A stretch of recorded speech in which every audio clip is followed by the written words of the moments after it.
די, נמאס לי.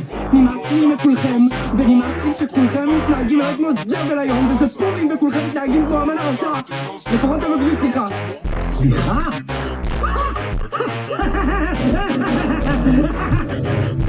למה שנבקש סליחה? אנחנו מלא. אתה אחד. הוא לא רק אחד. אנחנו שניים. 3. אנחנו עושים כל דבר. במילותיו המפורסמות של פלבין הונגר, חוש העכבי שלי מהקצה לציטוט. פשוט, תהיו בשקט. אל תעשו כרגע. סוף סוף אנשים שמתייחסים לתחפושת שלהם ברצינות. אמנם, מג'ון פרטיקה אף פעם לא נלחם בזומבים, אבל זה עומד להיות קוסטלה פנים! זומבים מתוקים שלי. לתקוף!